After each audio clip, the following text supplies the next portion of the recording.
à tous, c'est Baïssé du blog Real Business Woman. Je suis aujourd'hui à Barcelone sous un soleil de plomb et un cadre magnifique pour aborder le thème suivant. Fuyez les personnes négatives. Alors j'ai remarqué une chose, lorsque l'on se lance dans un projet qui nous tient particulièrement à cœur, eh bien on a tendance à être facilement influençable par notre entourage. Ce qui est tout à fait normal, on est des êtres humains, mais j'ai remarqué une chose, c'est que nous avons tendance à aller là où ça fait mal. Voilà, on a cette tendance un petit peu maso à confier nos projets qui nous tiennent à cœur à des personnes qui, dès le départ, ont été identifiées comme étant négatives. Alors, pourquoi leur confier notre projet, tout simplement? Alors, première chose à faire, donc ça c'est le premier conseil que je vous donne, si dès le départ vous savez que telle ou telle personne n'est pas quelqu'un de positif et qu'elle va forcément, à un moment ou à un autre, vous descendre, à ce moment-là, soit vous l'arrêtez de votre liste, voilà, oui, parfois la vie, c'est simple quand on veut, mais si cette solution vous paraît un petit peu radicale, à ce moment-là, évitez tout simplement de leur confier votre projet. Je sais, je suis bavarde, on a un peu tendance, lorsqu'on est très excité, à vouloir parler à la terre entière de nos projets, mais parfois c'est pas forcément la bonne solution parce que voilà, on est influençable et lorsqu'on raconte pas nos projets aux bonnes personnes, eh bien ce qui peut arriver tout simplement, c'est que beaucoup de personnes abandonnent. Tout simplement, purement et simplement, et je trouve cela dommage. Donc, évitez tout simplement de confier vos projets à des personnes qui, dès le départ, vous savez qu'elles n'auront aucune valeur ajoutée à vous apporter. Donc voilà. Ensuite, deuxième point, vous allez me dire, oui, mais les personnes négatives sont ma famille. Donc oui, évidemment, alors là, je ne vais pas vous demander de tourner le dos à votre famille. La famille, c'est important, on ne la choisit pas, donc il faut faire avec.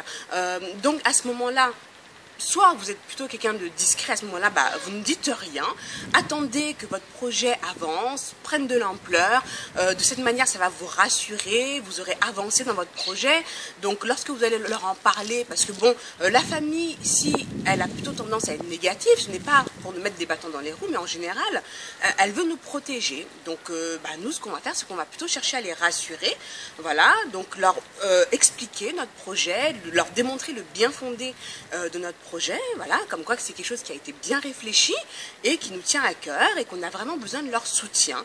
Voilà, c'est surtout chercher à les rassurer et voilà. Donc, mais attendez un petit peu avant d'en parler parce que bon, au début, tout n'est pas encore, voilà, c'est un petit peu flou dans notre tête. Donc, si on nous pose des questions bien précises, on va pas trop savoir quoi dire, ce sera pas clair et alors, si toutes les objections, on aura du mal à y faire face parce que dans notre tête, les choses ne sont pas encore bien claires, bien identifiées.